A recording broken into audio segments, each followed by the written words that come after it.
Good morning, everyone.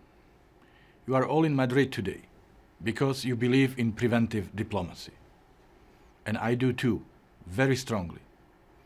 In fact, it's one of the main priorities of my presidency. And that's why I'm particularly sorry that I could not be with you in person. I'm, however, glad to be able to deliver these remarks from New York. As you set into today's important discussions, I will make three brief points. The first is that preventive diplomacy is crucial to the promises we've made after the World War II. The United Nations was created in 1945, and since day one, prevention has been part of its DNA. It can be seen in the first line of its charter, which commits us all to saving future generations from the scourge of war.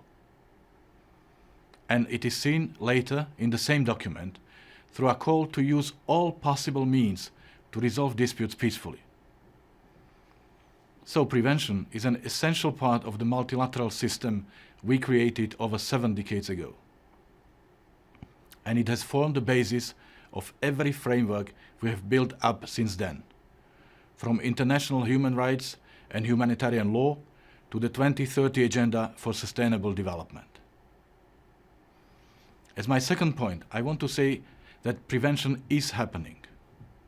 All over the world, diplomats and mediators are working to secure peace through preventive diplomacy.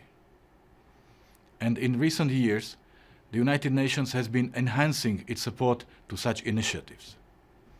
We have developed some valuable tools, including, for example, a standby team of UN mediators, joint peace and development advisors, a new high-level advisory board on mediation. And we have seen some positive results on the ground. Local disputes have been solved before they have turned violent. National mediation capacities have been built from the ground up. Women mediation networks have received support and training. And shuttle diplomacy has kept peace processes on track. But as my third point, I want to acknowledge something important, which is that we are not doing enough. Overall, we are still spending too much time and resources responding to conflict, rather than preventing it from breaking out in the first place. The United Nations Security Council and the General Assembly made a loud call for this to change in 2016, when they adopted the twin resolutions on sustaining peace. And in doing so, they gave all of us at the United Nations a renewed mandate to act earlier and faster to prevent conflicts and sustain peace. On the 24th and 25th of April, I will convene leaders in New York to see how far we have come in answering this call. Today's event is vital to this process. It allows us to explore the lessons learned by diplomats, mediators, policymakers, and others on the ground. In particular, I welcome the initiative to develop an e-learning course on preventive diplomacy. This is the kind of innovation we need to see more of.